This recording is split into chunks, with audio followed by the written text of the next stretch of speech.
Bom dia, pessoal. A gente está nessa reunião de hoje. É uma aula um pouco especial aqui do curso de Acústica de Salas, da Engenharia Acústica da UFSM, para falar de ferramentas aí open source de simulação de baixas frequências em salas. Então, a gente tem dois alunos, um da Engenharia Acústica, que é o Luiz Augusto Alvim, que vai falar do método de elementos finitos, implementado aí em Python, sobre minha orientação com a orientação do Paulo. Acho que é mais justo dizer até que boa parte do que ele implementou nesse código específico foi sob orientação do Paulo, mas o trabalho de TCC dele todo foi desde o começo sobre ferramentas de simulação open source. E temos aqui também o Murilo Cardoso Soares, que é aluno do mestrado da Engenharia Civil, também foi professor, é professor ainda substituto da Engenharia Acústica, e o trabalho dele foi utilizar o BemPP, o Bem++, que é implementado em Python, C++, é uma ferramenta open source para simulação usando métodos de elementos de contorno. Eles vão falar em mais detalhes. O Murilo é meu orientando, co-orientado do Roberto também, a Tenenbaum. Então, eu vou abrir o espaço para eles falarem. Cada um vai falar um pouco das suas ferramentas de simulação que implementou. Vocês querem tirar no para o ímpar para ver quem começa? A gente esqueceu de combinar isso. Então, não sei. Tá mudo, o Guto. Por mim, tanto faz. Pode ser qualquer um. Quer que eu comece para o Guto resolver ali os probleminhas técnicos? Isso. Show. Show. Vamos lá. A gente está gravando a reunião, depois ela fica disponível para o pessoal ouvir. E eu acho que a gente pode fazer da seguinte forma, né? Murilo, você vai apresentar. Se quiserem perguntar, levanta a mão, a gente para e faz a pergunta na hora, porque acho que tem uma série de detalhes, né? A respeito do processo de simulação, que acho que vale a pena fazer meio online essas perguntas, né? À medida que elas forem aparecendo, a gente vai perguntando. Perfeito. Contato? Contato. Maravilha. Perfeito. Beleza? Então, pessoal, fiquem à vontade para fazer perguntas. Vai lá, Murilo. O palco é teu. Show. Vamos lá, então. Bom dia aí para todo mundo. É, Acho que a maioria, uma grande parte, eu dei aula já como professor, e agora vocês vão ter a oportunidade de conhecer também um pouquinho do que eu tenho feito como aluno também no mestrado, certo? Deixa eu apresentar aqui minha tela para vocês.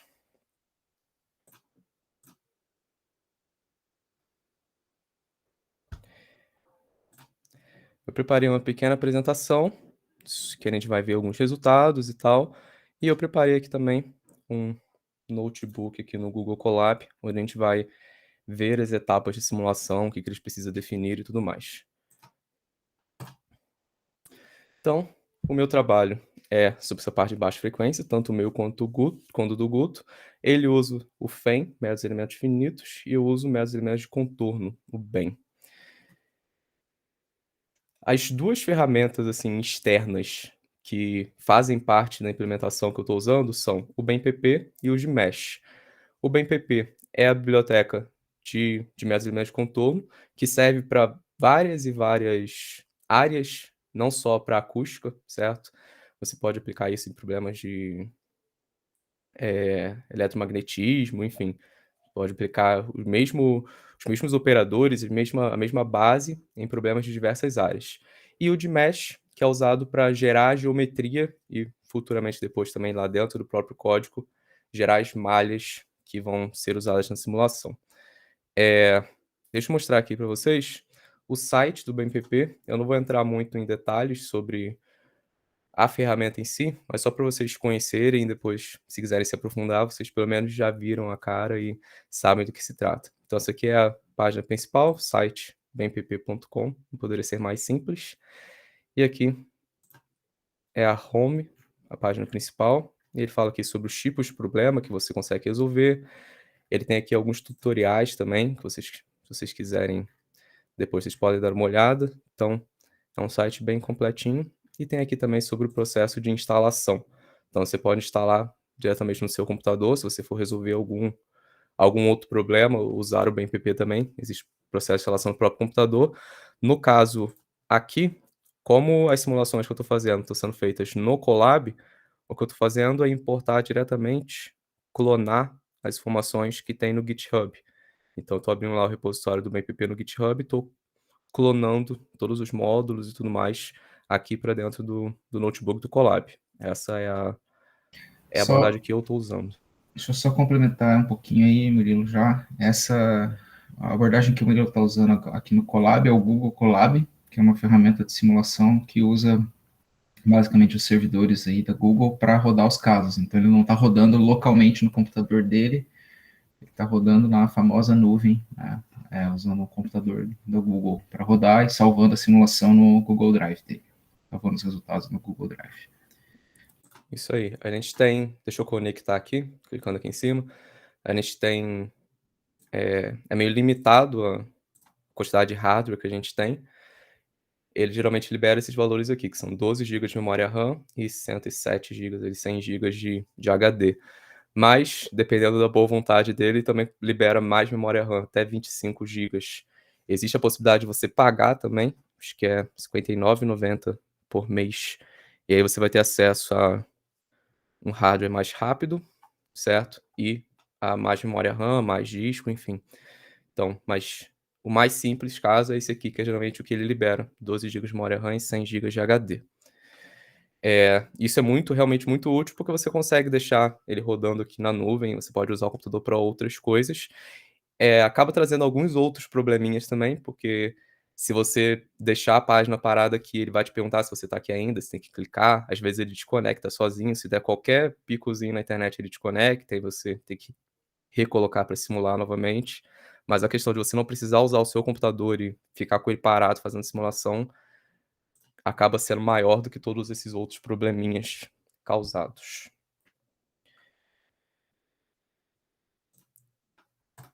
E o de Mesh, que é para a parte da geometria. Depois, quando eu estiver fazendo a simulação, eu vou abrir o de Mesh e vou mostrar para vocês um pouquinho lá das ferramentas que tem lá dentro. Então depois a gente explora um pouquinho mais essa questão aqui. Uma outra coisa interessante que eu queria falar com vocês também é sobre a estrutura do código em si, que é mais ou menos essa que eu coloquei. A maneira como eu tentei fazer o código eles têm uma classe responsável pela sala, um objeto, que vai ser a sala, que pertence a essa classe, room, e todos os outros objetos pertencem à sala. Então, a gente tem outras classes de objetos, uma classe, por exemplo, que vai controlar as propriedades do ar, uma outra classe que controla o algoritmo em si, as frequências para as quais a simulação vai rodar, uma outra classe para cada um dos materiais, então ele vai estar as informações necessárias para os materiais das superfícies da sala, uma classe para as fontes e uma classe para cada receptor. Mas todas essas classes, na estrutura de como eu fiz o código, pertencem à classe da sala. Então, se você criar uma sala, o processo de simulação ocorre, você cria uma sala e depois você começa a adicionar a essa sala os outros objetos. Então, a fonte que você criar, ela pertence a essa sala. O receptor que você criar vai pertencer a essa sala. Se você apagar, deletar o objeto da sala, todos os outros objetos que dependem dele também vão ser apagados juntos. Mais ou menos essa estrutura. Deixa eu complementar também aqui, Murilo, porque essas classes Air, Algorithm, Material, Source, Receiver, elas são classes que o Murilo não partiu do zero, ele pegou coisas que eu tinha feito para outros trabalhos, né? Assim como o Guto também vai usando essas classes. Então, isso é uma forma também da gente tentar, em algum grau, pelo menos, uniformizar o fluxo de simulação, né? No sentido de que esses objetos são muito, talvez eles não sejam iguais, a gente precisa uniformizar algumas coisas, mas eles são muito similares entre as plataformas, né? Entre o BM do Murilo, o FM do Guto, o Trem e outras ferramentas que a gente está desenvolvendo. Certo. Bem, daqui vamos então já para o notebook e começar esse processo de simulação, como que ele acontece. Então aqui eu criei um notebook que está bem explicadinho. Eu tenho outro notebook aqui aberto, só para vocês verem. que está bem bagunçado, que seria um processo de simulação meio que real. Então tem várias coisas comentadas de testes que eu fui fazendo. Esse aqui está mais explicadinho e só as informações realmente necessárias para a gente ir seguindo. Então, conectado o notebook, a gente pode começar a simulação. A primeira coisa que a gente precisa fazer é importar todas as bibliotecas que são necessárias. No caso aqui, a gente precisa instalar algumas delas também antes. Então, essas são as bibliotecas necessárias de instalação e a gente precisa também importar algumas. Algumas bibliotecas já vão vir instaladas no Colab diretamente, como por exemplo, no NumPy você só precisa importá-lo, você não precisa instalá-lo, que é uma biblioteca muito comum do Python, sempre é usada. Então, ela já está aqui direto e só importa ela. Geralmente a gente usa essa nomenclatura. Além disso, como eu falei aqui, eu estou clonando lá o GitHub do BMPP e eu estou clonando também o meu GitHub, no repositório, onde estão os dados da ferramenta. Por enquanto ela está aqui com o nome, esse nome C. O Eric não gostou muito dele não, e eu com o tempo também não fui gostando não, mas ainda não alterei, ainda está com esse nome, no futuro preciso alterar. Logo, logo. Mas aqui estão então todos os módulos da ferramenta e dentro desses módulos a gente tem as classes e tal, tudo definido. O que eu estou fazendo aqui então é esse processo de importação. Não Fala aí, porque eu não Eric. gosto do mar, mas é porque SEA é Statistical Energy Analysis, é o nome de um outro método numérico de acústica. Sim, poderia causar confusão. Então aqui importei todos os módulos e tudo mais para a gente fazer essa simulação. E depois de tudo importado, como eu comecei a explicar para vocês, tudo vai rodar em torno da sala, como eu coloquei naquela estrutura. Então a primeira coisa que a gente precisa fazer é criar o objeto da sala em si. Então, esse objeto vai ter esse nome aqui, myRoom, a gente poderia colocar qualquer nome. E para criá-lo, a gente usa esse método aqui. A gente pode dar um nome para essa sala, que é nesse atributo aqui, room name. No caso aqui eu coloquei myRoom também, vai ser um string, esse nome. Esse vai ser o nome que vai ser usado para salvar os dados da simulação. Então, quando terminar o processo de simulação e for salvado, ele vai salvar como myroom.pickle, que é o formato que salva esses arquivos, esses dados da simulação, esse formato pickle. Então, esse nome vai ser usado para o arquivo que vai salvar. Criado o objeto da sala, a gente começa a ajustar as informações para poder realizar a simulação em si. Primeira coisa, fazer os controles do algoritmo em si. Então, definir para quais frequências que a simulação vai acontecer. Por que que é importante que a gente faça isso aqui logo no início? Porque todos os outros cálculos vão se basear nessas frequências aqui. Então, por exemplo, mais à frente, a gente vai definir quais são os materiais. Então, a gente vai começar a adicionar materiais que vão ser relacionados às superfícies da sala. As informações necessárias dos materiais, como no caso é a admitância, que é a informação máxima necessária, a informação, a gente pode adicionar outras informações, mas o que é necessário realmente é a admitância. Ela vai ser calculada somente para as frequências que você definiu lá nessa etapa aqui. Só para complementar, Murilo, a admitância, pessoal, é o inverso da impedância. Então, é só porque a gente usa admitância geralmente nesses métodos é porque numericamente ele é mais estável que a impedância, especialmente quando a superfície vai se tornar rígida. Né? A admitância vai ser nula, daí vai ser zero. É claro, é claro que se a gente definisse, isso poderia ser feito dessa forma, mas ainda não está sendo feito. A gente poderia definir um controle aqui, as frequências que vai ocorrer a simulação, calcular, por exemplo, as admitâncias dos materiais por algum método que a gente vai ver depois, e se eu mudasse as frequências, recalcular as admitâncias. Isso poderia inclusive ser feito automaticamente, mas isso ainda não está implementado, não está sendo feito dessa forma, então, a princípio, a gente começa definindo essas frequências. Então, deixa eu rodar aqui. Esqueci de rodar essa aqui. Esqueci de rodar esse aqui. Não tinha rodado nada ainda. Então, aqui ele vai fazer a importação dos dados das bibliotecas.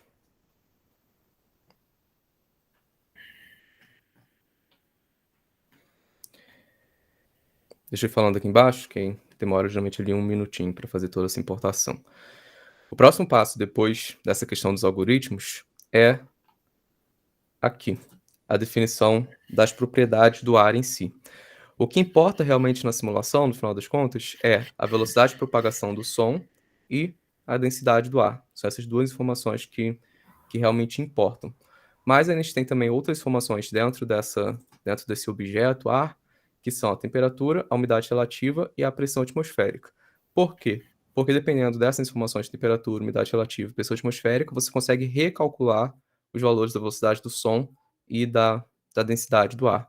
Então, a gente consegue alterar esses valores e usar aqui um método para recalcular os valores de velocidade e densidade. Acabou de rodar aqui, deixa eu rodar novamente então. Então, criamos o objeto da sala, definimos as frequências. Então aqui, ó, a gente definiu que vai rodar de 20 Hz até 290 Hz, com passo de frequência de 1 em 1. Então, quando a gente dá um print aqui, nessa variável myRoom.frequencies, que é o que está carregando as frequências, é o objeto que tem as informações a respeito do algoritmo, é essa frequencies aqui, e observem que ela pertence ao myRoom, ok? Então, sempre aquela história, a sala que manda. Ele printa isso aqui pra gente, então a simulação vai acontecer de 20 até 290 Hz. Se a gente quiser ver todas as frequências, a gente precisa realmente printar o vetor de frequências, que é essa variável aqui. Então, de 20 até 290, de 1 em 1, como a gente está vendo aqui. Ok.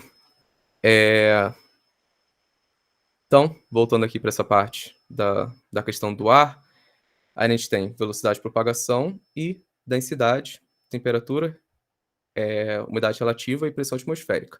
Por padrão, são esses valores aqui. Velocidade de propagação de 343, densidade 1,21, temperatura 20, umidade relativa 50 e pressão atmosférica de 101.325. Se a gente der um print aqui, são esses valores que ele vai mostrar para a gente.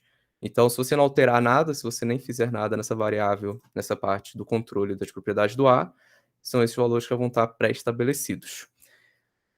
Existe a possibilidade da gente alterar diretamente o valor da velocidade do som e da densidade. Seria simplesmente passar novos valores para essas variáveis aqui, para esses atributos desse objeto air. Mas a gente pode também, como eu estava falando, recalcular a velocidade de propagação e a densidade a partir da temperatura, umidade e pressão. Então a gente redefine esses valores de temperatura, umidade e pressão e usa esse método aqui para fazer esse cálculo. Então, rodando aqui. Agora nós temos novos valores de velocidade de propagação e densidade do ar. Antes era 343, 1,21, agora 347 e 1,16. Esses cálculos aí, baseados na temperatura, pressão e umidade, são feitos com base numa norma, eu acho que uma norma ISO, não lembro o número agora, mas são equações que estão na norma.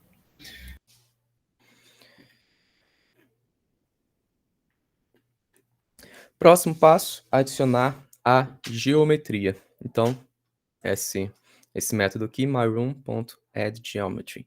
Então, rodando, ele vai pedir para a gente fazer o upload do arquivo com a geometria. Então, a gente vem aqui, escolher arquivos, e aqui está o arquivo, no meu caso aqui, com a geometria da sala que a gente vai usar aqui.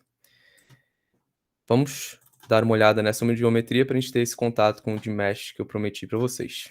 Então, esse arquivo é um arquivo .geo, é um arquivo que tem somente a geometria em si, ele não tem a malha, ele tem somente a estrutura. A malha, ela está sendo gerada aqui dentro do código para cada passo de frequência. Como a simulação ela demora um pouquinho, eu achei que dessa forma, gerar uma malha nova para cada passo de frequência acabava sendo melhor do que gerar uma malha geral, que deveria ser mais fina, para todos os passos de frequência, né? Porque, não sei se vocês lembram, a gente precisa obedecer aquela relação, tem que ter pelo menos entre 6 a 12, entre 6 e 12 elementos por comprimento de onda. Então, quanto mais alta a frequência, mais fina precisa ser a malha. Então, se eu fosse gerar uma malha para 290 Hz, por exemplo, que é a frequência mais alta que a gente estava usando aqui na simulação, ela seria extremamente fina para 20 Hz. Não seria necessário uma malha tão fina aqui. Com isso aqui, a simulação em 20 Hz estaria demorando mais do que o seria realmente necessário. Então, estou gerando uma malha para cada passo de frequência. Essa abordagem que eu estou fazendo. Então a gente passa o arquivo com a geometria geral, a geometria completa, e não o arquivo com a malha em si. Então, abrindo esse arquivo aqui, o Dmesh está instalado aqui no meu computador, certo? Por isso que ele foi aberto aqui. É fácil a instalação também, só pesquisar Dmesh lá no Google que vocês vão encontrar no site. E essa aqui é a sala que a gente está considerando. É uma das salas do BRAS, Benchmark for Room Acoustical Simulation, que foi uma intercomparação, a última das intercomparações que teve para softwares de acústica de salas, de simulação e acústica de salas. Não sei se o Eric já comentou sobre esses processos com vocês. De tempos em tempos existem essas intercomparações. Eles fazem medições em algumas salas, disponibilizam esses dados, essas medições, e aí, a partir desses dados, você consegue ajustando os softwares, comparando o que está funcionando, o que não está funcionando. E aí você tem tanto dados das geometrias, quanto os materiais que compõem a sala, caracterização das fontes, dos receptores, enfim. Então, você tem várias coisas para você testar e ver se o seu processo de simulação está ou não adequado e comparar diversos softwares, enfim. É um processo bem interessante. Então, essa sala aqui é uma das salas da última dessas intercomparações que teve. Então, tá aqui a geometria dela, de forma geral. Essa geometria aqui, ela estava, a princípio, no arquivo no SketchUp. Eu usei um pluginzinho que eu consegui encontrar, que eu consegui transformar o arquivo do SketchUp em um arquivo .geo, que é o que está aqui. Então, existe essa possibilidade também, mas existe a possibilidade de você desenhar a sala aqui também dentro do Dmesh. Quando a gente vem aqui em geometria, existem aqui os elementos que você pode adicionar para você ir fazendo o desenho e tudo mais. A gente pode dar uma olhada aqui também na própria geração da malha para a gente ver como é que ela fica. Então aqui, ó, indo aqui em Mesh e clicando em 2D, a gente gera a malha. Como vocês devem lembrar, a gente só precisa fazer a discretização das superfícies, não do volume como um todo. Então, por isso que a gente faz aqui a geração da malha em 2D. Eric, quer falar uma coisa aí? Perfeito, Murilo. Não, é isso. O Márcio está perguntando aqui se é possível usar em qualquer sistema operacional, Linux, iOS. Márcio, no Colab é um sistema Linux, que é a plataforma que o Murilo está usando. Eu acho que o Murilo tem instalado no computador dele no Windows, e eu não sei exatamente se o BMPP tem uma instalação para Mac. Ele tá falando da ferramenta em si, do BMPP e tal? Eu acho que sim, né? Eu acho que A minha tudo, na pergunta verdade, mas... é tudo, se eu consigo rodar em qualquer sistema. O BMPP, antes, quando eu estava rodando no computador, eu conseguia sim rodar aqui no Windows, mas o ideal seria no Linux, acho que ele é otimizado mais para rodar no Linux mesmo. Mas estando lá no Colab, ajuda até a evitar esse problema, né? Que independe de qual sistema operacional você está usando, basta rodar na nuvem que o problema é resolvido. Só depende do BMPP, por exemplo, está disponível para o sistema, né? Pro sistema Na verdade, depende de compilação, depende de uma série de coisinhas, eu acho, mas por isso talvez no Linux isso já meio que vem pronto, né? Já vem o compilador instalado, você já é mais fácil fazer. Se eu não me engano, o BMPP CL, o novo, ele é tipo Python puro, assim. Então, se você usar o Numba em vez do OpenCL, que é um parâmetro, assim, aí você já está pronto para qualquer sistema. Ok. Show. Então aqui está a malha gerada. A gente consegue controlar aqui as informações da malha, vindo aqui em Tools e Options. A gente tem aqui o Mesh. E aqui a gente consegue definir os tamanhos máximos e mínimos dos elementos, por exemplo. Então, se a gente botar aqui um valor mais baixinho, então, a gente vem aqui em 1D, depois clica em 2D, depois que ele vai gerar novamente a malha. A gente tem uma malha, aqui no caso, bem mais fina. Então, a gente consegue controlar isso aqui em Options. Além disso, só para vocês visualizarem, algo que é importante citar também, que é a questão dos Physical Groups. Aqui.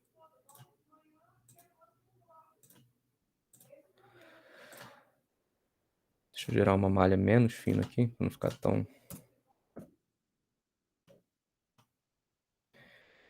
Então, eu coloquei aqui para visualizar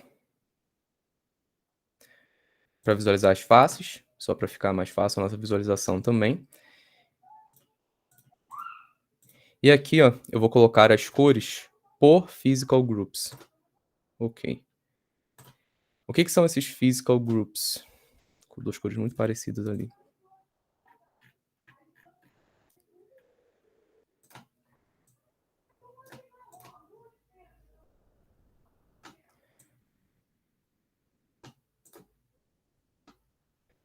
O que são esses physical groups? É a maneira que você tem aqui no Gmesh de você juntar, agrupar os materiais que vão as superfícies que vão ter os mesmos materiais. No caso dessa sala aqui, a gente tem 5 materiais diferentes, que são um material para o teto e lá dentro do banco de dados ele não estabelece qual material que é exatamente, ele só coloca que é o teto. Um material para o chão, que ele também não estabelece, fala que é floor, fala piso genérico. Um material que é o concreto, que são essas superfícies que estão aqui em amarelinho, em volta. E um material que é gesso, que são essas duas que eu coloquei aqui em rosa, e o outro que são as janelas, que é o que está aqui em azul. Então a gente precisa agrupar essas superfícies de acordo com o material ao qual elas pertencem, e a ordem que a gente vai colocar esses physical groups também importa, porque os materiais que a gente for adicionar na sala vão ter que estar na mesma ordem dos physical groups que a gente criar aqui. Deixa eu abrir aqui.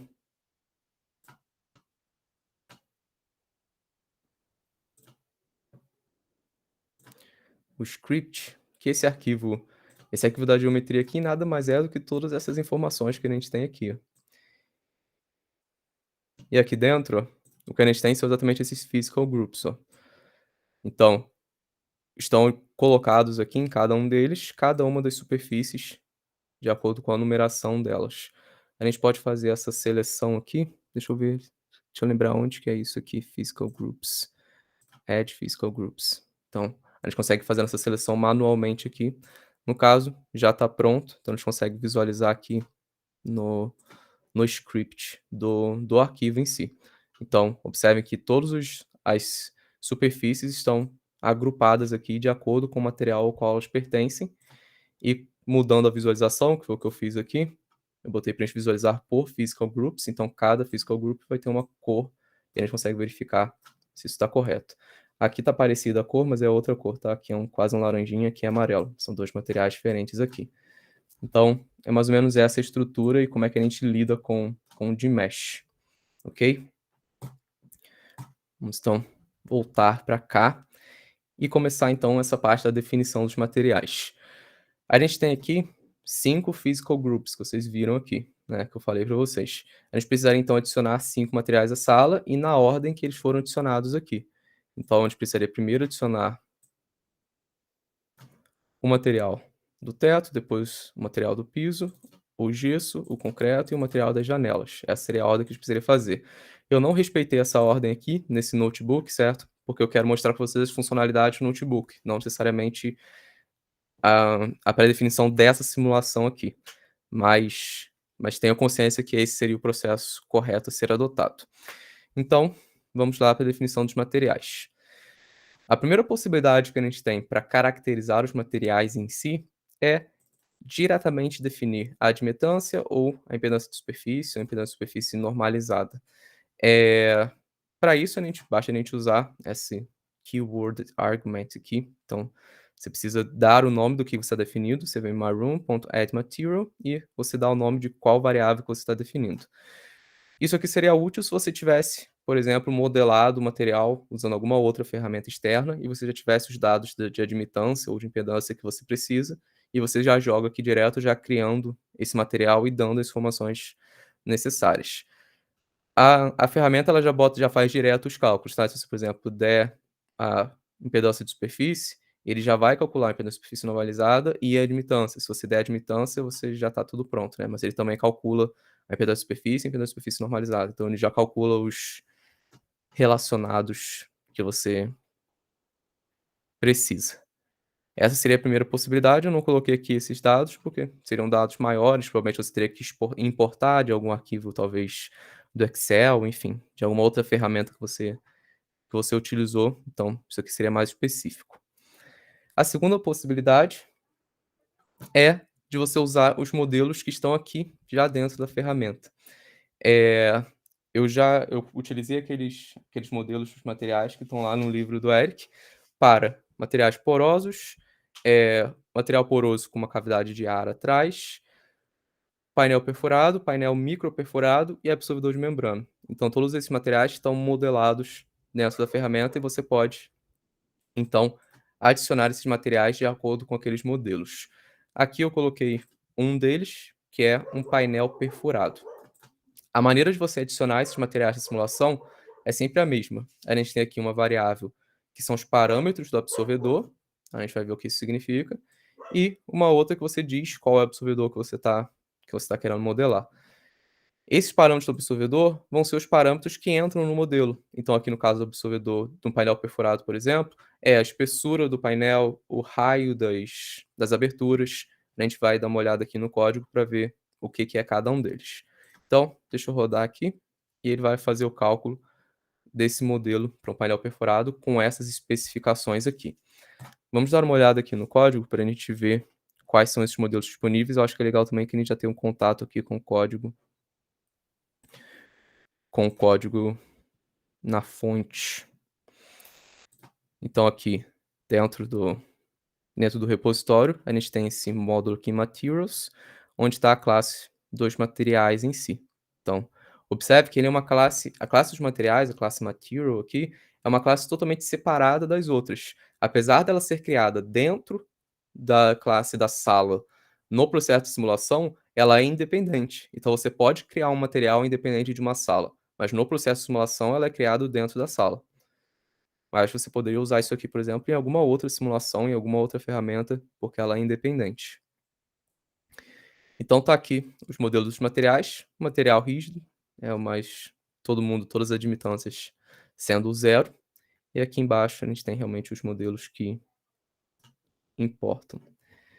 Primeiro para materiais porosos. Então aqui, dentro desses parameters, dentro desses parâmetros, dessas especificações do absorvedor, a gente vai precisar, para esse caso aqui, da resistividade ao fluxo e da espessura do material. Então, essa variável aqui, parameters, vai ser uma listinha, onde o primeiro valor é resistividade ao fluxo e o segundo valor é a espessura. O modelo aqui é aquele modelo de Delaunay que está lá no livro. Então, Murilo, deixa eu te interromper um pouquinho, porque eu acho que eu estou preocupado com o tempo só. Eu não sei se a gente precisa passar tudo em muitos detalhes. Talvez a gente possa fazer isso numa próxima oportunidade. Eu não sei se você está ciente do tempo aí. Eu estou marcando aqui meus 45 minutos. Diminui esses 45 minutos quase o tempinho do início? Não, eu achei que você estava apresentando em bastante detalhe, e aí talvez a gente não vá ter tempo, mas se você está marcando, beleza. Show. Vou tentar correr um pouquinho mais, porque eu também estou preocupado. Estou olhando para ele aqui, mas também estou preocupado. Então, deixa eu correr um pouquinho com essa parte aqui. Para o caso do material poroso, a gente acrescenta aqui a cavidade de ar, então é mais uma especificação necessária. Para o caso do absorvedor de membrana, a gente tem que definir a massa por unidade de área da membrana, a espessura da membrana e as características do material poroso que estão lá dentro. E para o caso do painel perfurado, espessura do painel, raio das aberturas, razão de perfuração, espessura da camada, aqui no caso é tanto a camada de ar quanto o material poroso, então a espessura total da camada, e as características do material poroso que está ali dentro. Então, para esse caso aqui, por exemplo, foi isso que eu defini. Então, está aqui a primeira variável seria a espessura do painel, a segunda, o raio das aberturas, e assim por diante. Então, a gente poderia fazer essa modelagem para qualquer material. A próxima possibilidade de definição dos materiais é você usar coeficientes de absorção. Essa aqui é, no final das contas, a que vai ser mais usada, né? Porque geralmente os dados que a gente tem, a gente vai querer botar algum material de algum fabricante específico e os dados que a gente tem é de coeficiente de absorção. A primeira possibilidade que a gente tem de definir o material usando os coeficientes de absorção é usando esse carinha aqui, que é a regra do cosseno de 55 graus. O que que é essa regra? É essa equaçãozinha aqui. Então a impedância vai ser igual esse cara, onde a gente tem aqui o coeficiente de absorção por incidência difusa, nesse αs aqui. Então aqui estão os coeficientes de absorção e a gente calcula a impedância a partir desse coeficiente de absorção. A impedância deveria ser um valor complexo, certo? Mas, usando essa regra dos 55 graus, a gente vai obter uma impedância, um valor real de impedância, o que, a princípio, não seria o ideal. Essa regra dos 55 graus aqui nada mais é do que a inversão daquela equação que vocês devem ter visto, que a gente calcula o alfa a partir da impedância. É aquela equação invertida e considerando o ângulo de incidência como sendo 55 graus. É isso que ela significa. É uma aproximação bem crua, né? Bem quase grotesca, assim, porque a impedância é um número complexo, a gente está aproximando por um número real, mas a gente não tirou isso do nada, né? Isso vem de literatura, de algumas soluções anteriores que foram dadas para esse tipo de problema de inversão, né? De chegar na impedância a partir da absorção. E a outra possibilidade, que é talvez o queridinho de todo esse processo, a parte mais interessante, é a possibilidade de calcular, de tentar voltar às impedâncias complexas a partir dos coeficientes de absorção. Isso é feito através de um método que eu implementei aqui, que a gente viu em um trabalho recente, um método de otimização que permitiu esse processo, então, de, ao invés de você voltar do coeficiente de absorção para a impedância real, tentar fazer essa volta, mas tentar obter novamente as impedâncias complexas. Eu vou aqui passar para vocês mais ou menos como que funciona esse processo. Então, o objetivo é obter impedâncias complexas e não mais reais. Como é que a gente faz isso? Primeiro a gente parte de um modelo geral para impedância. Então, no caso do trabalho que a gente utilizou, esse aqui é o modelo geral para impedância. Então, a impedância de superfície, que vai depender da frequência, vai depender desses parâmetros aqui, R, M, K, G e gama, ok? Então, a impedância que a gente vai calcular do material, que vai depender dos coeficientes de absorção, vai ser calculado usando esse modelinho aqui. Então, a gente parte de um chute inicial. A gente tem valores iniciais de R, M, K, G e gama. A gente parte de valores iniciais, calcula a impedância de superfície. Com essa impedância de superfície que a gente calculou, a partir desses valores iniciais de R desses parâmetros, a gente calcula, então, um coeficiente de absorção, um αs aqui. Esse coeficiente de absorção, essa fórmula aqui, é a fórmula de Thomason.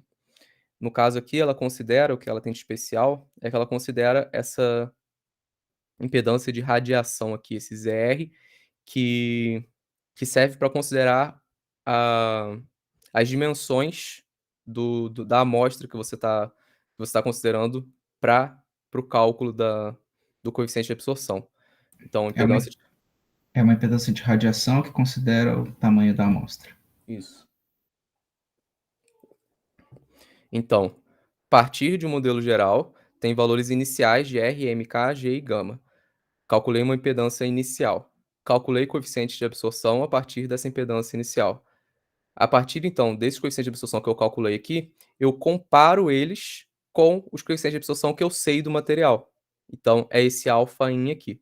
Esse αin são os coeficientes de absorção, os dados que eu tenho do material. E eu faço essa função aqui, que é uma função de custo.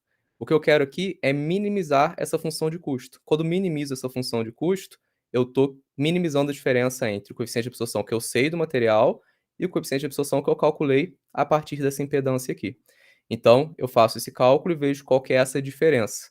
Se essa diferença for muito grande, eu volto aqui, boto outros valores de R, M, K, G e gama, calculo novamente o coeficiente de absorção e volto aqui e vejo essa diferença. Então, eu vou fazendo isso e o objetivo desse processo de otimização é minimizar essa diferença aqui. Então, a gente, no final das contas, no final desse processo, o que a gente vai achar são valores de R, M, K, G e gama que fazem com que o coeficiente de absorção do meu material se aproxime do coeficiente de absorção dos dados que eu tenho. É esse que é o processo. Ficou claro como é que é? Perfeito, melhor. Show. Só que aqui a gente cai numa numa problemáticazinha, que é, existem infinitos valores de impedância de superfície que poderiam servir para um determinado valor de coeficiente de absorção. Isso porque aqui são valores complexos, então existiriam infinitos valores de impedância de superfície para qualquer coeficiente de absorção. A gente precisa, então, restringir a nossa impedância. A gente precisa colocar alguns limites nela para que ela obedeça ao comportamento esperado do absorvedor que você está querendo modelar. Então, a gente inclui no nosso problema restrições para essa impedância de superfície, para que esse problema de otimização realmente entregue para a gente a impedância próxima à do material e não um valor de impedância qualquer que não significa nada. Essas restrições vão depender do material que você está querendo modelar. Então, você vai definir essas restrições de acordo com o comportamento esperado que você sabe que aquele tipo de material geralmente tem. A princípio, a gente divide os materiais em dois grandes grupos, que são os soft materials, que são os materiais macios, e os hard materials, materiais duros. Dentro dessa categoria aqui de soft materials, estão incluídos os absorvedores porosos que tenham resistividade ao fluxo e espessura menores do que esses valores aqui, 20 mil e 10 centímetros, os painéis perfurados, os absorvedores de membrana. E os hard materials, os absorvedores porosos que não couberam aqui, certo? Que são maiores do que esses valores, e os painéis microperfurados. Então, esses são os dois grandes grupos que a gente separa os materiais. Então, a gente define essas restrições. Para os materiais macios, a parte real da impedância de superfície precisa ser menor do que 2. E para os materiais duros, a parte real da impedância de superfície precisa ser maior do que 1. Então, essas são as duas principais restrições que a gente adiciona para aquele processo de otimização, para que ele realmente funcione e encontre uma impedância que faça sentido. Além dessa restrição aqui, a gente adiciona outras restrições específicas para cada um dos materiais. Então, para o caso dos absorvedores de membrana, o valor de gama tem que ser maior do que 0,9. Se for um material poroso e ele for considerado como sendo um material poroso duro, a parte real da impedância de superfície tem que ser menor do que 2 para todas as frequências, para todas as frequências maiores que 1.600. E para os materiais porosos em geral, todos eles, a parte imaginária da impedância de superfície tem que ser menor do que 0. Então, essas são as restrições que a gente tem para que esse processo de otimização possa funcionar e entregar para a gente realmente a impedância de superfície próxima àquele valor do material. Como que esse processo de otimização acontece? Era para ter botado ele aqui para rodar e acabei não botando. Acho que não vai demorar muito, não. De qualquer forma, eu deixo ele rodando aqui e a gente continua as explicações. Então, ele vai começar aqui esse processo de otimização, onde ele vai fazer aquele ciclo de calcular valores de R, M, K, G e gama que se aproximem do coeficiente de absorção com os dados que a gente tem.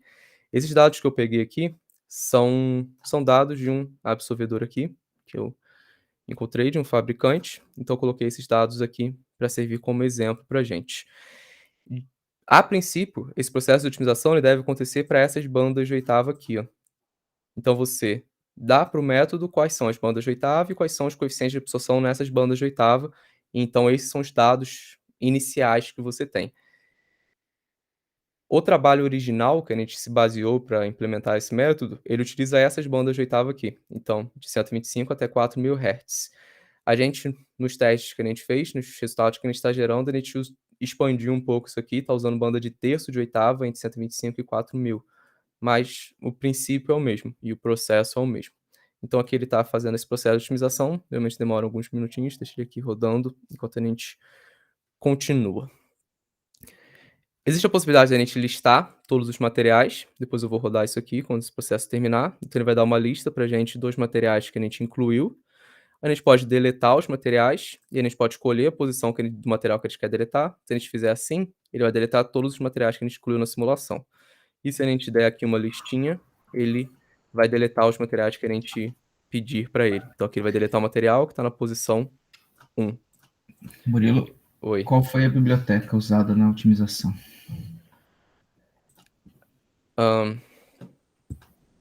É a biblioteca do SciPy, SLP, como é que é o nome dela? Eu não lembro mais.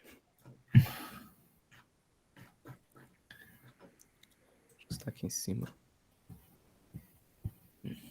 SciPy Optimize é o Minimize do SciPy, deve ser alguma coisa genérica, Lucas, eu acho. Algum método de gradiente, alguma coisa. Tem que olhar a documentação. Mas o problema todo foi montado SL. SLSQP. Tem que ver o que significa. Eu não lembro, honestamente, mas essa parte é a parte que faz a busca, né? Mas a montagem do problema todo foi o Murilo que implementou com base num trabalho da DTU. E saiu no começo do ano passado. Então é bem atual. Ok, meu tempo tá acabando, eu realmente perdi o tempo. Vamos lá para a parte de definição de fontes sonoras e receptores. Para a parte de definição de fontes sonoras, a gente precisa de duas informações, que são a coordenada da fonte e a gente precisa caracterizar também a potência dela. E aqui estão as opções que a gente tem para fazer isso. A primeira opção é definir uma potência, um nível de potência sonoro geral, que vai servir para todas as frequências da simulação. Então aqui, por exemplo, definir que a potência da fonte vai ser 97 dB, o nível de potência sonoro, e coloquei isso aqui usando esse argumento aqui, NWS, então vai ser igual para todas as frequências. A outra possibilidade que a gente teria seria de definir uma potência para cada frequência da nossa simulação. Então, para isso, a gente passa um espectro de frequências para o nosso método, e não mais uma frequência, um valor somente. Então, a gente diz quais são as bandas que a gente está definido, no caso aqui de 16 até 250, e quais são o nível de potência sonoro para essas bandas. Então, a gente consegue dessa forma também definir essa potência, e aqui no caso a gente vai ter uma potência diferente para cada uma das frequências de simulação. Existe uma outra possibilidade que eu não vou entrar aqui muito a fundo, que é a questão dos harmônicos esféricos, que é algo que está implementado também, a consideração da direcionalidade da fonte sonora na simulação. Essa questão da técnica dos harmônicos esféricos é basicamente esse processo aqui, ó. Você tem uma fonte com uma determinada direcionalidade, que está representada aqui como um exemplo, e o que você faz é decompor essa direcionalidade dessa fonte na soma de funções de harmônicos esféricos. Então, como se eu pegasse esse cara aqui, eu quero aproximar esse cara somando essas funções aqui. Então, eu começo pelo mais básico aqui, que seria a esfera, e aí, poxa, vou somar com esse aqui, com um pouquinho desse aqui, vou somar com um pouquinho desse aqui, diminuir com um pouquinho do outro. Mais ou menos essa é a ideia, onde a gente quer, somando e diminuindo esses caras aqui, chegar a representar essa direcionalidade. Então, a gente decompõe a direcionalidade da fonte na soma dessas funções de harmônicos esféricos. Essa aqui é a ideia. Semelhante aos materiais, a gente pode listar e deletá-los também. E chegamos nos receptores. Os receptores, a informação mais básica que a gente precisa é a coordenada deles, certo? Então, tá aqui a questão da coordenada. E existe a possibilidade de a gente usar também essa técnica dos harmônicos esféricos para o controle da direcionalidade do receptor também. Isso aqui é muito interessante porque permite que a gente obtenha respostas bioauriculares, resultados bioauriculares. Então, para a parte de aurilização, isso aqui vai ser bastante interessante, é algo que está no finalzinho da análise do que a gente está fazendo. Então, falta finalizar um pouquinho dessa parte aqui ainda no trabalho, mas vai ser algo bem interessante. Novamente, listar e deletar os materiais. Aqui, nesse método, permite que a gente veja a geometria da sala, depois eu posso rodá-lo aqui, mas a gente vê a geometria da sala com os posicionamentos das fontes receptores. Aqui acho que está aberto, dá para mostrar aqui nesse outro notebook. É mais ou menos essa a ideia aqui, ó. Então a gente visualiza a geometria da sala com o posicionamento das fontes e receptores dentro dela. É isso que esse método permite que a gente faça. E depois é só rodar. Quando a gente roda, a gente vai ter essas informações aqui que vão sendo mostradas para a gente aqui no prompt. Então ele mostra qual frequência que ele está simulando e mostra tô na fonte 1 de 5, por exemplo, e depois vai receptor 1 e ele vai mostrando e vai rodando cada passo de frequência em qual etapa que ele está. É basicamente isto. Eric, tá mostrada a ferramenta, eu preparei aqui os resultados para apresentar para eles, mas acho que não vai dar, né? Eu acho que por hora não. Depois a gente pode fazer algum outro momento, Danilo, porque senão a gente estoura o tempo. Acho que a ideia maior era mostrar a ferramenta. Talvez você possa mostrar, assim, um resultado do artigo, aquele da Genelec, que mostra a medição, a simulação.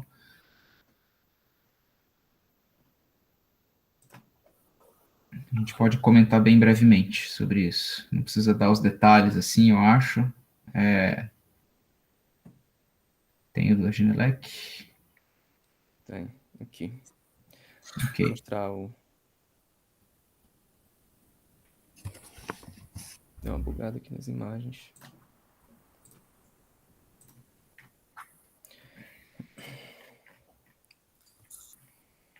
Aquele ali, ó, tá bom, eu acho. Dá para mostrar.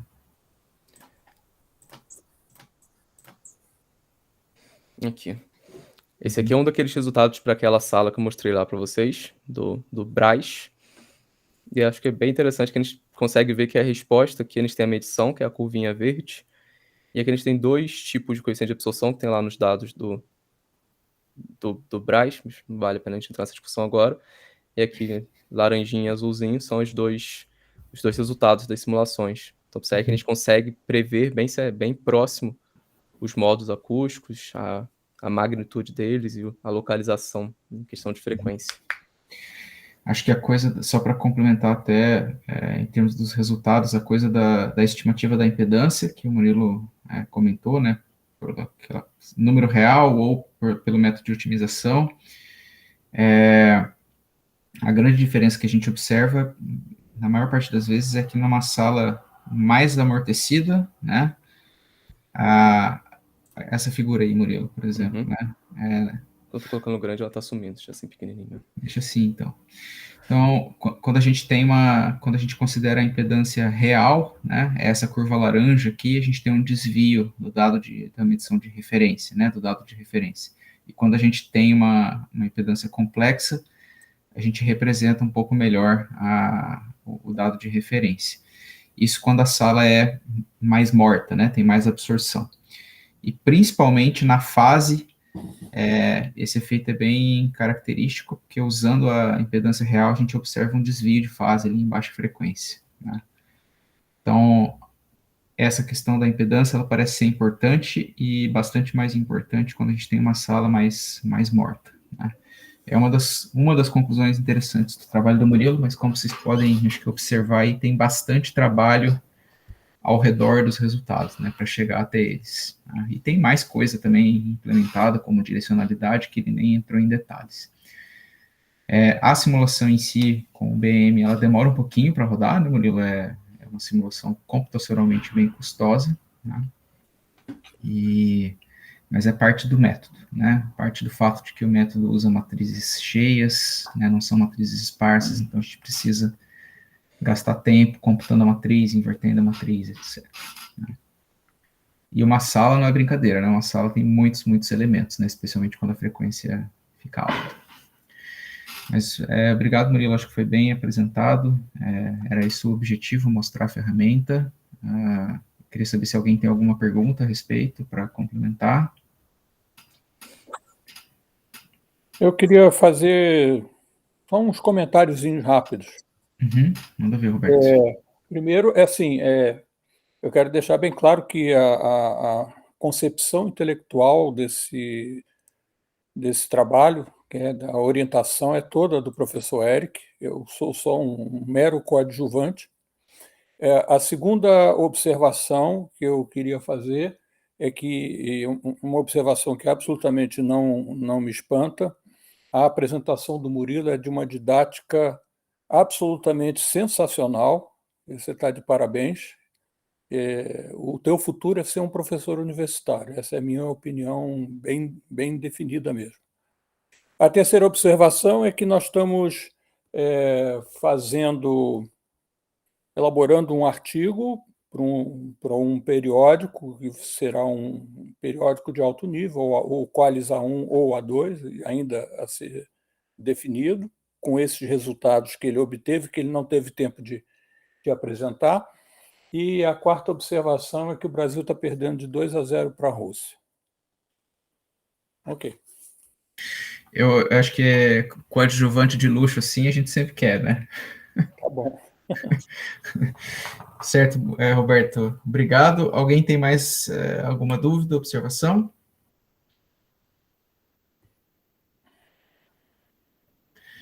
Bom, se não, Ô, Eric, só. Não, parabéns para fala, vocês Márcio. aí. Muito legal. Eu quero usar. Então, assim que for possível aqui, eu vou tentar fazer isso e vou. E devo incomodar vocês aí. Maravilha, Márcio. Beleza, então, a gente vou passar a palavra imediatamente para o Guto. Obrigado, Murilo, pela apresentação. Também acho que foi muito didática.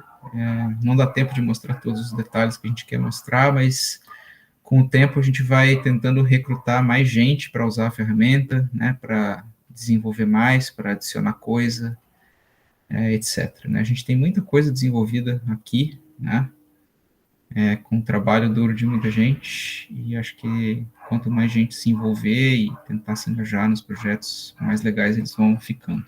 Tá? Então vamos lá, vou passar a palavra aí para o Guto agora, que vai falar do FEM. Maravilha. Bem, bom dia a todos, então. Murilo, muito obrigado. Sempre incrível ouvir você dar uma aula, sempre excepcional. Sempre excepcional. Bem, deixa eu compartilhar minha tela aqui.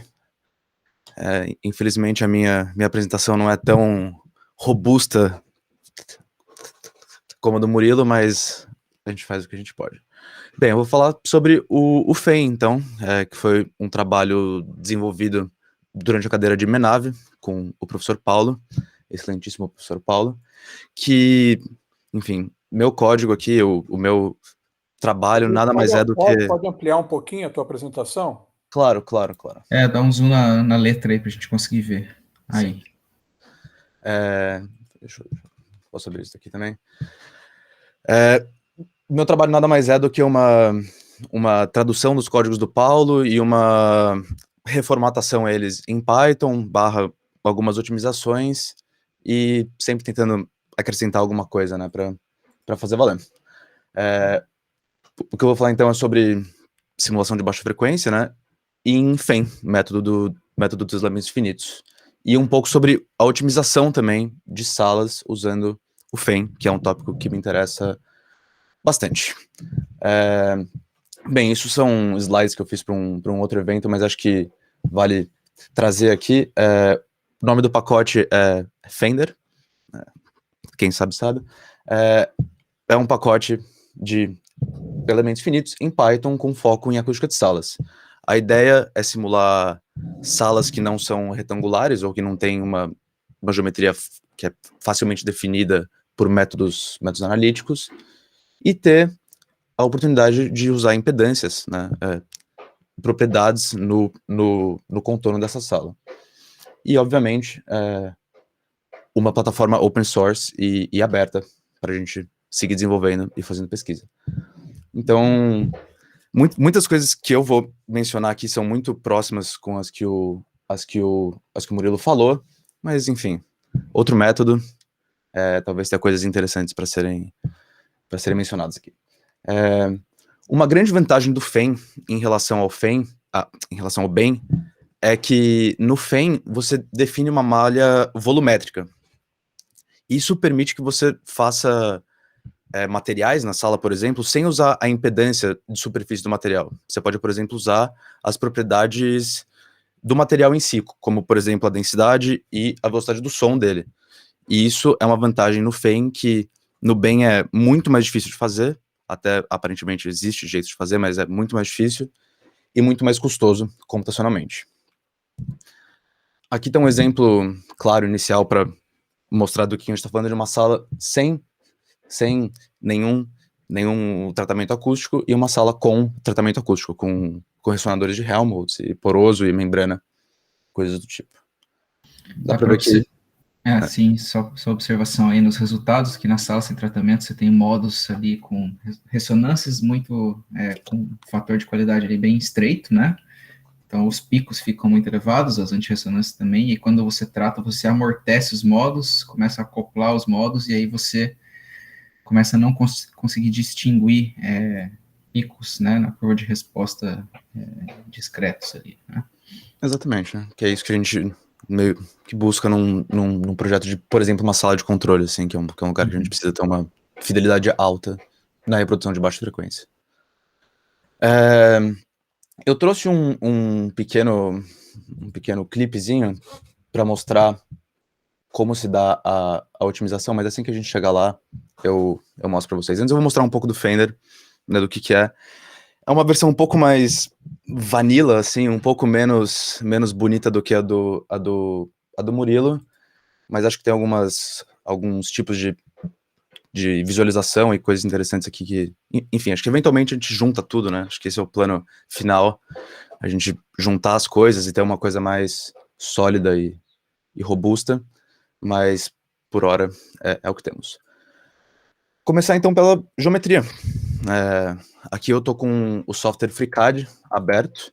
Para quem não conhece, é um software de modelagem paramétrica open source também, de graça. Então você pode baixar ele no seu computador sem pagar um centavo, o que é incrível. E aqui você pode desenhar a sala, assim como você, por exemplo, desenharia no SolidWorks, ou parecido com o SketchUp, não exatamente igual ao SketchUp, mas, enfim, é um grande software, ele é excelente, e é de graça. E aqui a gente pode desenhar a sala. Eu não vou entrar em detalhes de como isso é feito, mas saiba que você pode sair daqui, que é um software amigável com uma interface. Daí, você pode ir diretamente para o Fender. Então, eu salvei a minha sala nesse arquivo .brep, e aqui eu posso começar a importar as propriedades da sala, as propriedades do contorno, aonde estão as fontes, aonde estão receptores. E isso que é muito, muito, muito semelhante ao do Murilo, mas talvez aqui um pouco mais menos robusto e menos integrado. Mas a ideia é igual, propriedades do ar, as frequências de simulação. Aqui eu defino uma fonte esférica, que por hora ainda é a única opção. Isso é uma questão interessante, porque direcionalidade, a gente tem literatura bem boa de como fazer isso no BEM, com harmônicos esféricos, e no FEM isso é um pouco mais nebuloso, um pouco mais misterioso, e até agora a gente não achou literatura muito clara sobre isso. Enfim, fontes, aqui eu defino receptores, onde eu quero que eles estejam, e aqui vem uma parte interessante, que é como o Murilo disse, existe aquela história dos physical groups, né, que são quais as superfícies, quais são os identificadores de cada superfície. Você percebe que aqui eu não passei pelo Gmesh em nenhum momento. Então, o Fender, ele tá gerando automaticamente índices para cada superfície que você pode definir depois. Então, se eu rodar aqui, vocês vão ver que essa sala que eu mostrei aqui no FreeCAD tá aqui, e cada superfície tem uma cor e um índice associado. Então essa, por exemplo, é 4, essa é a 9, 3, 8. Isso facilita, por exemplo, quando eu estou fazendo projeto e eu quero, por exemplo, mudar uma propriedade da superfície rapidamente, no FreeCAD eu não preciso ir ao Gmesh e adicionar outras superfícies, então isso é uma coisa que pode facilitar para projetos e um uso mais prático da ferramenta, assim. Você tem uma sala, você tem fontes, você tem receptores, assim como o Murilo falou, e você tem as propriedades do contorno. Aqui eu estou atribuindo para cada elemento do contorno, para cada superfície, né? Aqui de novo, 2, 3, 4, 5, 6, uma admitância normalizada, mas isso também pode ser um vetor variando com a frequência e assim por diante. Também pode ser complexo, né, Guto? Certamente. Complexo. Só tá real ali por simplicidade. Precisamente. Aqui eu, enfim, importo a geometria e defino quão fina é a malha, né? De novo, voltando no que o Murilo falou. O Márcio tá fazendo uma pergunta aqui sobre a malha. Acho relevante a gente interromper. O tamanho do elemento se ajusta à frequência, como o Murilo fez, ou é pela máxima frequência? Aqui é pela máxima. Por hora ainda não tem um bom motivo para ajustar por frequência, vocês vão ver o porquê, mas acho que quando a gente começar a lidar com salas maiores, com, enfim, frequências mais altas, talvez isso passe a ser interessante. Mas existe, enfim, vai ficar muito claro porque isso não tá feito agora. Então aqui eu defino o máximo e quantos, né, o tamanho dessa malha, com esses dois parâmetros. Aqui o plot do problema, e aqui eu posso computar. E isso que é acho que o grande ganho do FEM, que é o custo computacional baixíssimo dele em relação ao bem, pelo menos para essas salas menores, né? A gente sabe que o tamanho da malha do FEM cresce com o volume, e o tamanho da malha do bem cresce com a área, mas a malha do bem, as matrizes de FEM são matrizes esparsas, que são muito mais rápidas de resolver do que as de bem, que são matrizes cheias. Dois aspectos importantes aí, Guto, eu acho. Primeiro BM e FM são métodos diferentes, aproximam a equação da onda através de integrais, né? Claro. São métodos diferentes e aí o custo computacional depende muito do problema que você está investigando, né? Quando a gente está falando aí de salas que são problemas similares, neste caso o custo computacional do método de elementos finitos ele é um pouco menor por causa dessa coisa das matrizes esparsas, né? Claro. O fato da matriz ser esparsa significa que muitas das entradas dela são nulas. Por exemplo, tem matrizes ali no FEM que só a diagonal precisa ser preenchida, ao passo que no BEM toda a matriz precisa ser calculada. A outra vantagem de ter uma matriz esparsa é que na hora de inverter a matriz pode ser um pouco mais fácil. Então, inverter uma matriz cheia é computacionalmente um pouco mais custoso do que inverter uma matriz esparsa. Agora, há problemas em que o BM é muito mais eficiente. Por exemplo, problemas de fração, problemas que você tem uma amostra, por exemplo, um difusor no campo livre, que você quer simular. Nesse caso, o FEM seria muito mais custoso.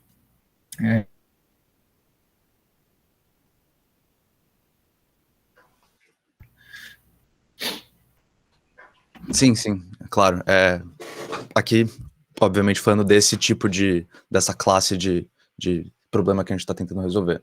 Mas, claro, por exemplo, o que eu fiz antes do FEM foi mexer com BEM para problemas externos, né, que falam. Então, difusores, absorvedores, mais ou menos, dependendo do caso. Mas sim, para salas, pelo menos para salas pequenas, né, que acho que a maioria do que eu faço, pelo menos para projetos e para estúdios, esse tipo de coisa, sala pequena é geralmente o que é tratado. Enfim, aqui a gente chega na parte de computar, né, o objeto de simulação é criado com todas as propriedades definidas e chega na hora de computar. E vou rodar aqui. –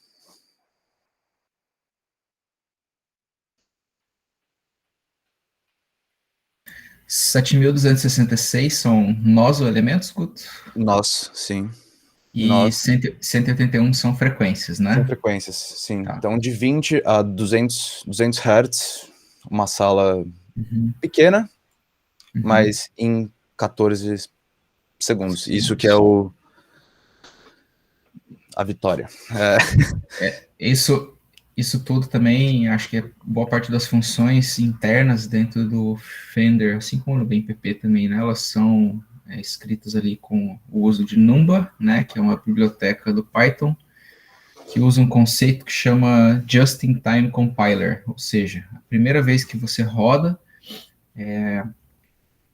o teu cálculo, ele compila um objeto que é chamado recursivamente várias vezes, né? Então, se você escreve funções ali chaves com o Numba, esse objeto vai ficar compilado, a primeira vez que ele roda demora um pouquinho, mas as outras vezes ele vai rodar muito rápido.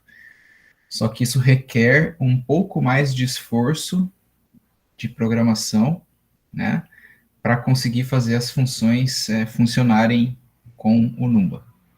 certo? Não é, Python é um pouco mais fácil, você escreve mais ou menos de qualquer jeito e a coisa sai, né? O resultado sai, mas demora mais, né? Exatamente. Com o Numba Exatamente. você precisa se esforçar um pouquinho mais e aí os cálculos ficam mais acelerados. Exatamente. É uma excelente ferramenta e eu não acho que a simulação numérica em Python é absolutamente inviável, ou pelo menos parcialmente inviável sem o Numba. O Numba é indispensável para isso tudo funcionar do jeito que funciona.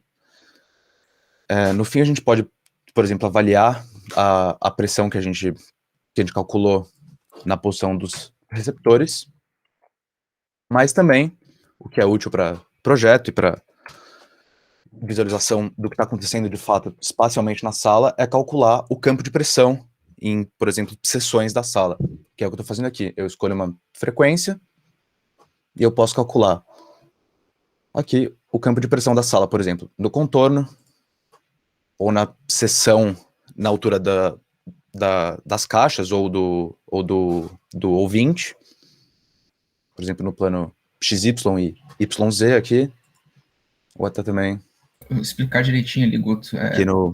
Tem dois alto-falantes, né? Isso. São essas duas bolinhas ali, você pode apontar ali, Guto, com o mouse. Então, perto dos alto-falantes, vocês estão vendo a magnitude da pressão um pouco maior, né? E aí vocês veem que tem ali no meio da sala, tem uma zona ali de pressão bem pequena, né? Que tem a ver aí, no caso, com os modos da sala, como que os alto-falantes interagem com os modos da sala, né? Exato. Acho que é interessante notar aqui que aqui a gente está vendo 70 Hz, né? E a gente pode olhar aqui aonde os ouvintes estão, o ouvinte está localizado. Se a gente for olhar no gráfico, aqui a gente vê um nulo em 70 Hz, muito menos pressão, o que é visto claramente aqui no gráfico. E se a gente for, por exemplo, para outra frequência, uma que tem um ganho de pressão, por exemplo, aqui em 60 ou perto de 100 Hz, a gente for para aqui para 95 Hz. Saiu isso, 95.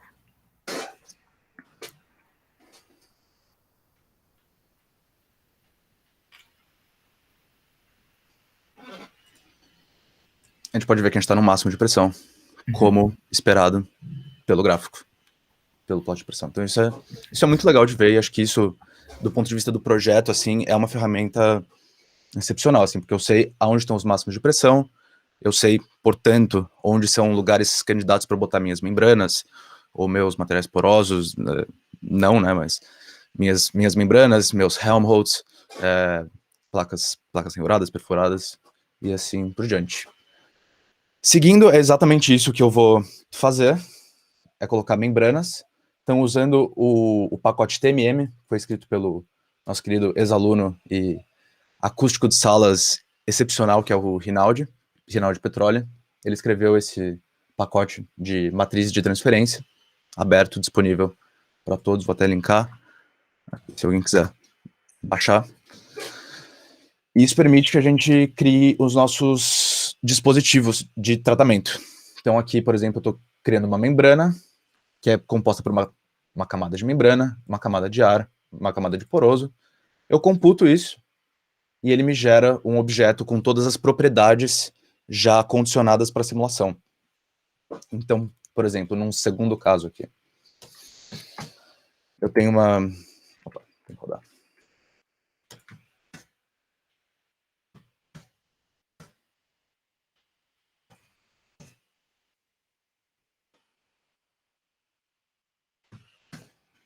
Eu tenho, por exemplo, a mesma sala, só que agora com cortes, onde seriam, por exemplo, membranas nessa sala.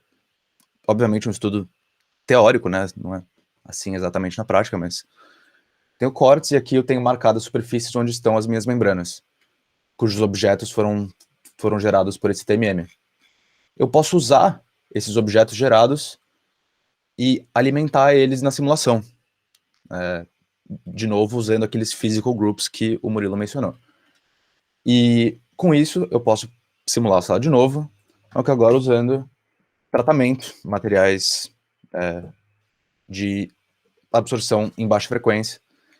E a gente pode ver, assim, qual que é o efeito disso na sala. Então, de novo, uma simulação bem rápida para esse caso. A gente roda e a gente vê aqui que, por exemplo, aquele grande aumento de pressão em 60 Hz diminuiu, o vale em 70 Hz já não é mais tão caótico assim, né? Então, eu posso até copiar, sei lá.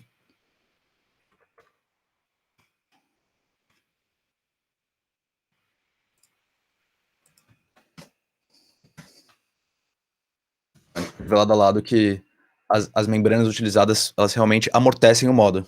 E isso significa que o decaimento é mais rápido agora. E a gente pode ver também, no campo de pressão da sala, como que isso se traduz em zonas de aumento de pressão ou de nulos de pressão muito mais largas, né? Elas são menos... O fator de qualidade é menor, então elas são mais largas, e o pico também é menor. O que é notório aqui, né? Antes a gente tinha uma zona muito fina, assim, com nulo de pressão, e que agora é um pouco mais extensa e larga no espaço. É isso. Do Fender em si, simulação de salas, é isso que temos. Os pontos positivos são que é mais rápido para esse tipo de caso, mas os pontos negativos são que a gente não tem acesso a essas magias com harmônicos esféricos, que dão acesso à direcionalidade, e, por exemplo, receptores bioauriculares. Então, acho que é um custo-benefício aí, acho que, eventualmente, talvez a gente chegue num híbrido interessante. O último tópico que eu tenho para falar aqui, na minha opinião, é o mais interessante, é o caso da otimização. Da otimização do quê? Da otimização da geometria da sala. Especialmente para o caso, por exemplo, de uma sala de controle de um estúdio, que quer a reprodução mais flat possível, né, assim, menos colorida, com menos perturbações na resposta em frequência, na posição de audição. Então, o que eu tenho aqui, o que foi feito aqui, é um otimizador para a geometria da sala. E como isso é feito? Isso é feito com o Gmesh, mas não o Gmesh, o software que você clica botões, mas com o Gmesh, a API, o que eu uso, por exemplo, um back-end que eu escrevo em Python, né? Não back-end de fato, mas códigos que eu escrevo em Python, que seria como se eu estivesse mandando comandos para o Gmesh. Eu não vou entrar em detalhes de como isso é feito aqui, mas se alguém tiver interesse, por favor, entre em contato. É sempre muito divertido discutir sobre.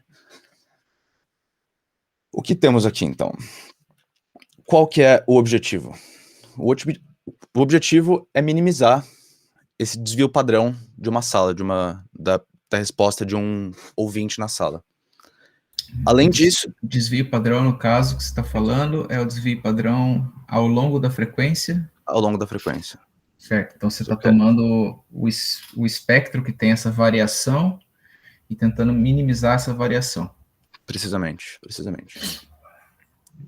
Então, como isso é feito? Isso é feito usando um algoritmo genético. Eu vou mostrar um videozinho muito simples, deixa eu ver só aqui, ele está aqui.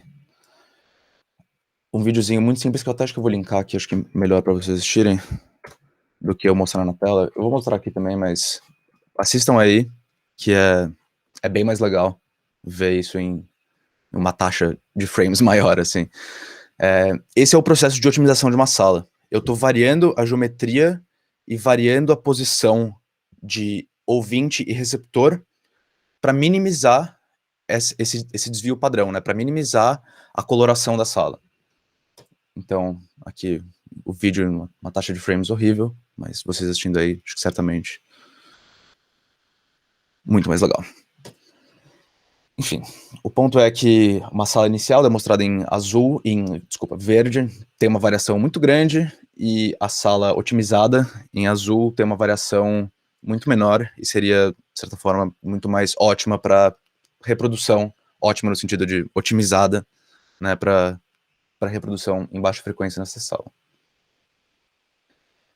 Como isso é feito? Né, eis a questão. Isso é feito, como eu falei, usando o Gmesh linkado com o Fender. É basicamente isso. Com o Gmesh eu posso criar geometrias usando os vértices dessa sala. Então a ideia é a seguinte. tenho uma série de vértices, de coordenadas no espaço. Eu assumo que a sala é simétrica, porque eu estou falando, por exemplo, de uma sala de controle, de um estúdio, que é uma sala que pressupõe a simetria. Essa posição desses vértices é determinada por parâmetros, que são livres para serem mudados, livres dentro de limitações, né? Com esses parâmetros eu posso construir a geometria e gerar e dar uma altura para ela, que é outro parâmetro também de otimização. Com isso eu tenho uma sala, uma geometria de uma sala. Com a geometria dessa sala eu posso decidir um grid de pontos para testar qual seria a melhor posição de alto-falante e receptor. E isso eu decido olhando para as superfícies da sala e tendo assumindo algumas coisas previamente. Então, por exemplo, que o ouvinte está no meio da sala. Os alto-falantes são simétricos e isso forma um triângulo equilátero, né? Aquelas regras clássicas de acústica de salas para estúdio. Com isso, eu posso gerar uma série de posições para testar. Eu posso calcular os autovalores e autovetores desse problema, dessa sala, que são os modos dela, né? E a distribuição desses modos na sala. E com isso, utilizando o método da decomposição modal, que acho que vocês viram agora, para quem está em acústica de salas, agora no 4º capítulo, né? Método da decomposição modal. Eu acho que vai ser visto em mais detalhes lá em métodos numéricos. Maravilha. Mas, enfim, usa este belo método, que é rápido, é uma aproximação, mas ele é bem rápido, e a gente pode calcular para todos aqueles pontos, aqueles pares, fonte-receptor, qual que é a resposta em frequência desse ponto. E assim eu decido, usando uma função objetivo, uma métrica objetivo, que é baseada, como eu falei, no desvio padrão. Aqui entra um detalhe que é o desvio padrão não só da resposta em frequência em si, mas de uma versão janelada da resposta em frequência, que é a Speaker Boundary Interference Response, que é só, basicamente, quando um alto-falante está dentro de uma clausura ou perto de superfícies, a relação entre a distância do alto-falante e das superfícies causa nulos e picos na resposta em frequência. E se a gente janela os primeiros milissegundos da resposta em frequência, a gente tem essa curva que se chama de Speaker Boundary Interference Response. Da resposta a impulsos, tá? Que você quer dizer? Isso, exato. A gente tem a resposta em frequência, a gente tira uma IFFT dela, com alguns filtros, janela ela, volta para frequência de novo e... Sim, só complementar aqui o método de expansão modal, pessoal. Basicamente o que o Guto está fazendo é o processo que a gente faz para a sala retangular, né? Que a gente calcula os modos da sala retangular, aquelas frequências de ressonância, tem a forma modal e depois a gente usa aquele somatório que tem a expansão modal. No caso, as formas modais e a amplitude dos modos é calculada diretamente pelo método de elementos finitos, lá com os autovalores e os autovetores, depois que você forma as matrizes. Exatamente. E com isso a gente tem uma métrica final, que é o que é minimizado durante essa otimização com algoritmos genéticos. O 4 horas ali 4 horas. É o tempo que levou para rodar, né? Era uma pergunta que o Roberto tinha colocado aqui no chat. Isso. Esse caso foi 4 horas, mas isso depende intimamente do tamanho da sala, né? Quanto maior a sala, mais tempo leva o caso único, e também depende das frequências que você está otimizando. Então, e você também tá bem aberto aí. Você também rodou, imaginando um passo de frequência bem curto, porque você queria fazer a transformada de Fourier inversa, certo? Sim. É isso. Mais ou menos o passo de frequência. Meio hertz. Ok.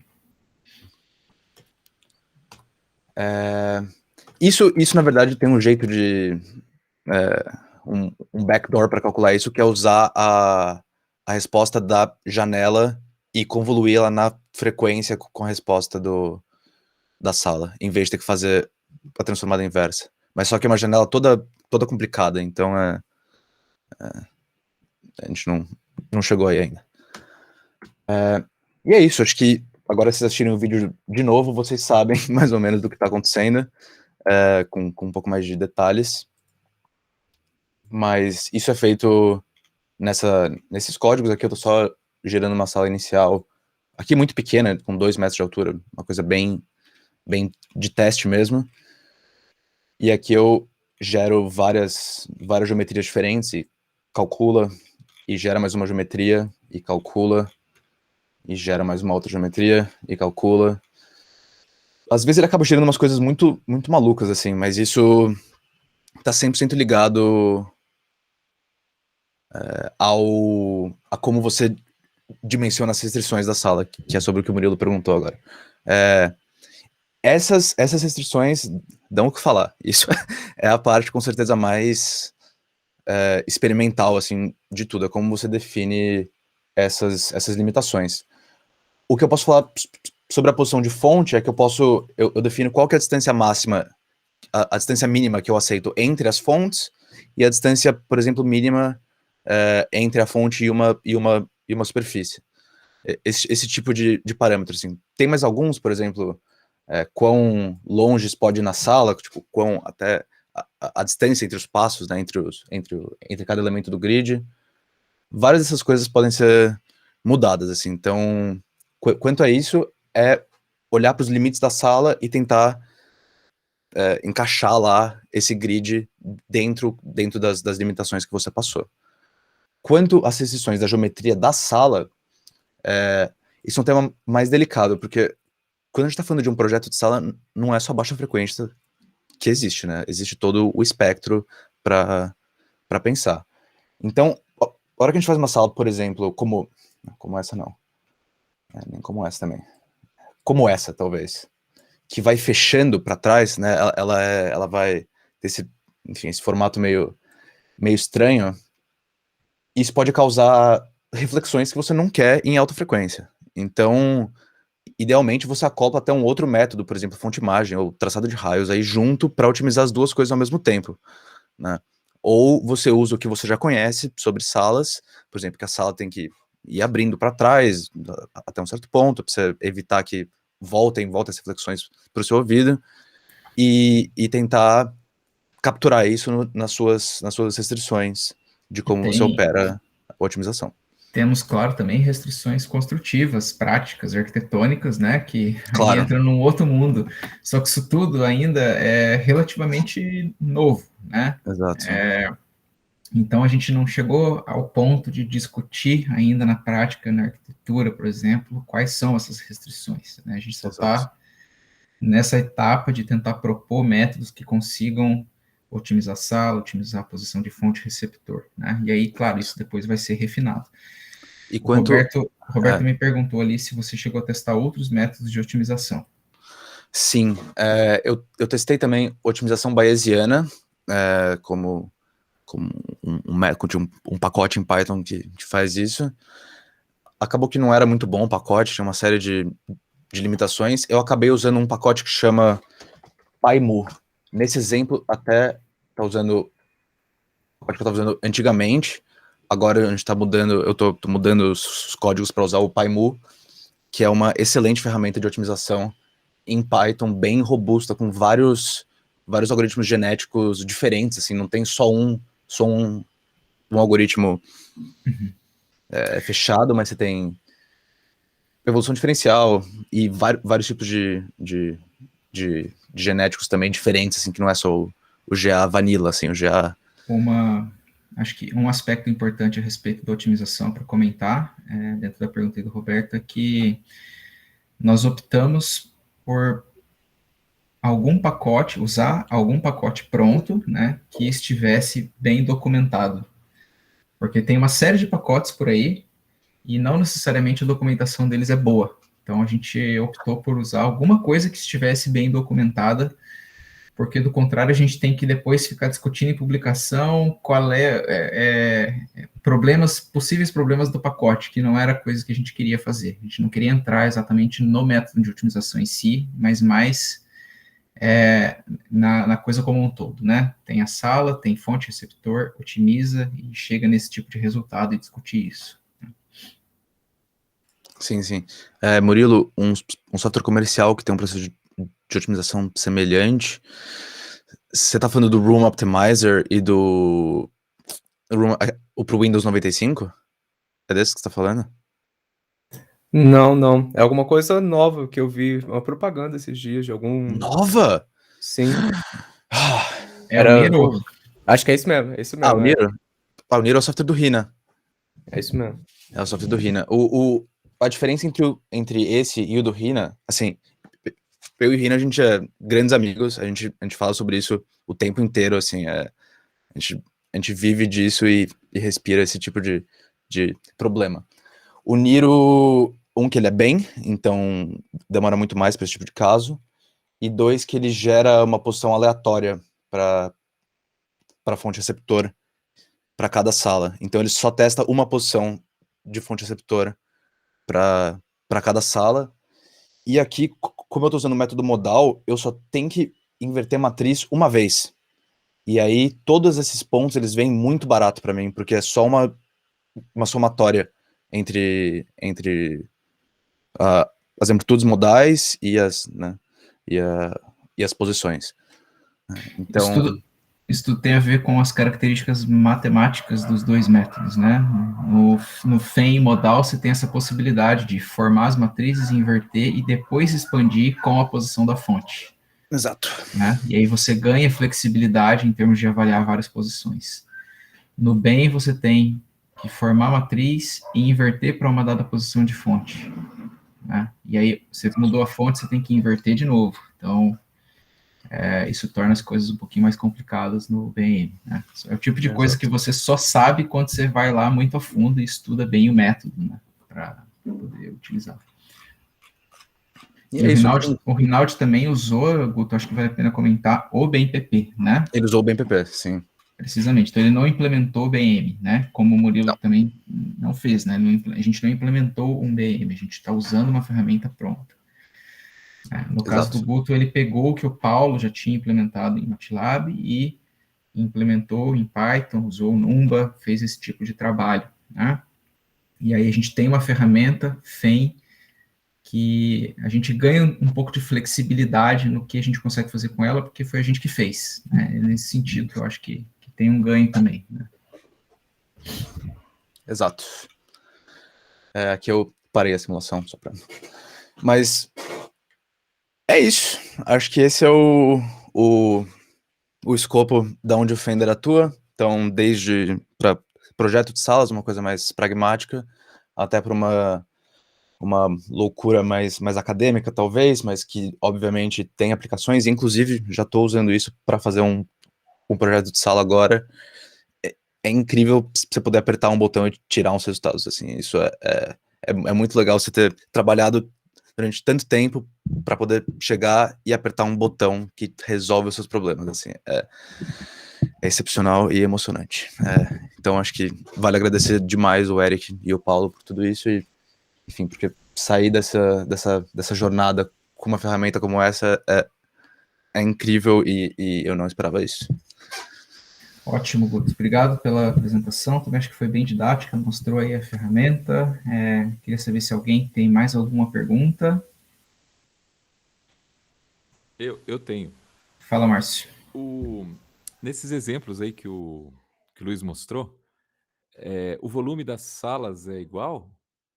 Igual essa figura que está na tela? Ou é parecido? Não, eles não são iguais, e isso é uma coisa que até me perguntaram uma vez que eu apresentei esse tipo de trabalho, mas não, o volume vai mudando de acordo com os vértices da sua geometria, né? O que gera a geometria. Então... Mas não é uma mudança drástica, né, Guto? Oi? É uma mudança pequena, né? É tão drástico quanto você queira, assim, né? Porque você que define as restrições do que você está otimizando. Uhum. Geralmente, o jeito que isso é feito, ou o jeito que eu tenho usado mais isso, é definir só o valor mínimo que pode ir, né? Desculpa, o máximo, sendo, por exemplo, um retângulo na sala, né? O máximo que o cliente, por exemplo, dita, e aí eu posso diminuir disso, talvez, para fazer algum ajuste, assim. Mas não tem uma normalização de volume, não. Era essa restrição, desculpa. Não, pode falar, Murilo. Era essa restrição aí que eu tava pensando que seria realmente a mais usada, né? Você tem um retângulozão, que é a sua base, e você vai diminuindo a geometria dentro Sim. dele, né? Bem interessante. E aí, quer dizer, aí deve ter uma restrição também, que é essa que você está usando superfícies planas, né? Superfície plana, sim. É tudo e- polígono. E aí, por exemplo, enquanto você tem inicialmente vamos dizer, uma parede de uma sala, né, plana, e aí você vai restringir também em quantos planos você pode quebrar essa parede, né? Por exemplo, Sim. fazer... isso é uma Sim. restrição que você que Sim. impõe, né? Uhum. Tudo é imposto a partir desses vértices, assim. Então, cada vértice desse, ele pode ter uma posição e ser fixo ou não. Então, eu posso, por exemplo, definir que alguma parede fique intacta, né? Não seja otimizada. Ah, legal. Então, tudo é 100% modificável, assim, porque tudo isso foi feito do zero, assim, né? Então, isso parte de pontos que formam linhas, que formam plano, que formam volume. Então, tudo é absolutamente modificável.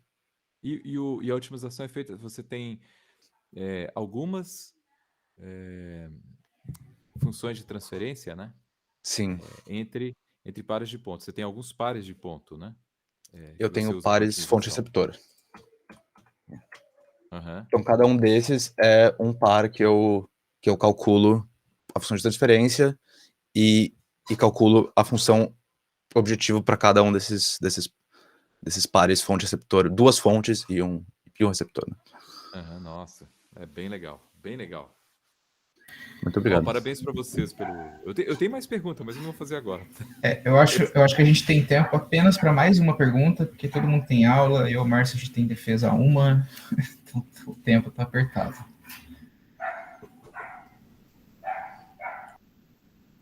Bom, se ninguém tem mais perguntas, então eu agradeço a presença de todos vocês, acho que foi bem interessante, a gente gravou, né? Então vai ficar aí disponível para quem quiser ver ou para outras pessoas de fora. Eu vou interromper então a gravação agora. Tá? Obrigado então pela presença, pessoal. Valeu, pessoal. E muito obrigado, Murilo. Valeu, Guto. E Eric. Lindos seus plots, cara. Muito obrigado, cara. Muitos créditos ao Rina. Grande Rina. Ele faz contribuições incríveis. Cara, é realmente muito bom. Obrigado, pessoal.